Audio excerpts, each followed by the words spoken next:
ہم اگر اپنی زندگی کا ایک انالیسس کریں تو ہمیں یہ اندازہ ہوگا کہ ہماری زندگی کی دو بڑی چیزوں پہ ڈیپینڈنٹ ہے. ایک ہے ہماری باہر کی زندگی، ایکسٹرنل تھنگس، ہمارا مال، ہماری پراپرٹی، گاڑی، بزنس، یہ باہر کی زندگی ہے، رائٹ، یہ باہر کی چیز زندگی کی ریکوائرمنٹس ہیں. اور ایک ہماری زندگی ہے جسے ہم کہتے ہیں اندر کی زندگی، ہمارے دل کا سکون، چین، خوف، خوشی، راحت، بے چینی، اس کا تعلق کیا ہے؟ اندر سے ہے.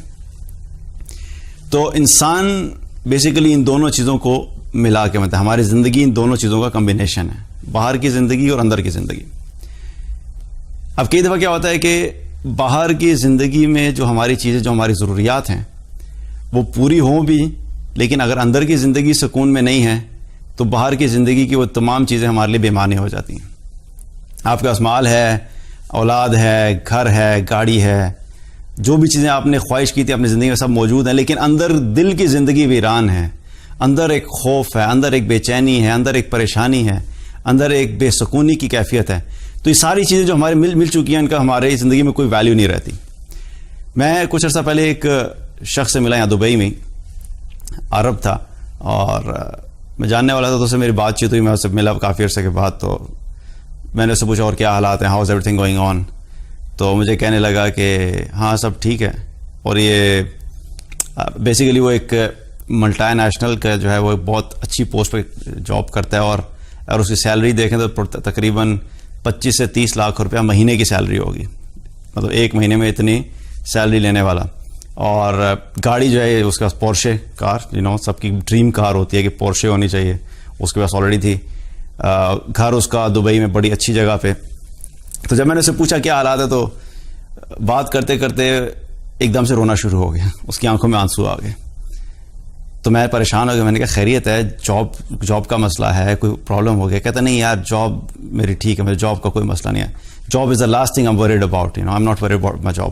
تو جاب بالکل ٹھیک ہے، لیکن میرے گھر میں سکون نہیں ہے، گھر میں سکون نہیں ہے.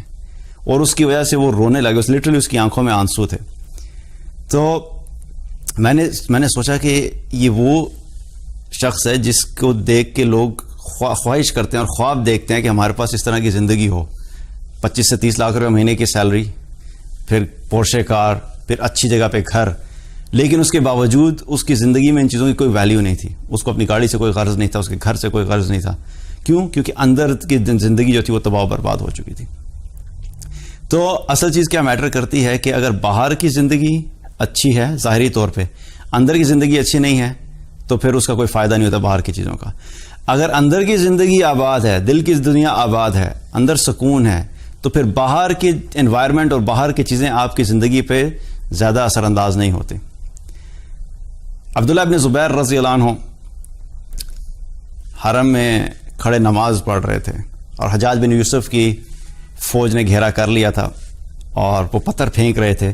تو ابن زبیر رضی اللہ عنہ کے ساتھی کہتے ہیں کہ ہم نے دیکھا کہ عبداللہ ابن زبیر رضی اللہ عنہ نماز میں کھڑے ہیں اور مشغول ہیں، اور پتھر ان کے بالکل چہرے کے قریب سے گزرا، لیکن وہ اپنی نماز میں ذرا برابر بھی نہیں ہلے. ارد گرد پتھر ٹوٹ رہے ہیں، جان کا خطرہ ہے، لیکن وہ نماز میں اتنے مشغول تھے کہ انہیں باہر کی چیزوں کا اثر بھی نہیں ہو رہا تھا. کیا ہے کہ اندر جب اطمینان ہے، اندر جب سکون ہے، اندر جب اللہ سے دل لگا کنیکٹڈ ہے، اور یہ یقین ہے کہ میرا رب میرے ساتھ ہے، تو پھر باہر کی انوائرمنٹ اور باہر کی چیزیں ہمارے دلوں پہ اثر انداز نہیں ہوتی. اسی طریقے سے عباد بن بشیر رضی اللہ تعالیٰ عنہ رسول اللہ صلی اللہ علیہ وسلم کے ساتھ ایک غزوہ سے واپسی پر تھے، اور رات کو آپ صلی اللہ علیہ وسلم نے فرمایا کہ ایک جگہ پہ ہم پڑاؤ ڈال لیں گے. اور رات کو جب پڑاؤ ڈالا تو آپ صلی اللہ علیہ وسلم نے پوچھا کہ آج رات پہرا کون دے گا؟ تو انہوں نے کہا کہ میں پہرا دوں گا. انہوں نے اپنے ساتھ ایک ساتھی کو بھی لے لیا. اب رات کو جب وہ پہرا دینے کے لیے کھڑے ہوئے تو جب سب لوگ سو گئے تو انہوں نے کہا کہ میں رات کو ایسے ہی فارغ جو کھڑا رہوں گا. تو انہوں نے نماز پڑھنا شروع کر دی. نماز میں سورہ کہف پڑھنا شروع کی. تو دشمن نے جب دیکھا کہ ایک ہی شخص کھڑا ہوا ہے تو دشمن نے تیر سے وار کیا, اور تیر ان کو آ کے لگا اور ان کے جسم سے خون نکلنا شروع ہو گیا, لیکن انہیں اپنی نماز نہیں توڑی, اپنی نماز میں مشغول رہے. دوسرا تیر آیا, دوسرا تیر بھی لگا, تیسرا تیر آیا, تیسرا تیر بھی لگا. جب 3 تیر لگے تو اس کے بعد انہوں نے سلام پھیرا اور نماز سے ہٹے اور اپنے ساتھی کو اٹھایا. تو اس کے ساتھی نے جب دیکھا کہ 3 تیر لگے ہوئے ہیں تو انہوں نے پوچھا کہ بھئی جب تمہیں پہلا تیر لگا تو تم اس وقت کیوں نہیں اٹھایا مجھے تم نے؟ تو انہوں نے کہا کہ مجھے صرف اس چیز کا ڈر تھا کہ رسول اللہ صلی اللہ علیہ وسلم نے مجھے یہ ذمہ داری دی ہے، اس وجہ سے میں نے تمہیں تیسرے تیر پہ بھی اٹھایا. اگر مجھے اپنی ذمہ داری کا احساس نہ ہوتا اور یہ ڈر نہ ہوتا کہ میں اپنی ذمہ داری پوری نہیں کر رہا، تو میں چاہے جتنے مرضی تیر چل جاتے میں اپنی نماز کو نہیں توڑتا. تو کیا پتہ لگا کہ اندر کی دنیا جب آباد ہے، اللہ کے ساتھ تعلق ہے، تو باہر کی چیزیں انسان کی زندگی میں بہت کم اثر انداز ہوتی ہیں.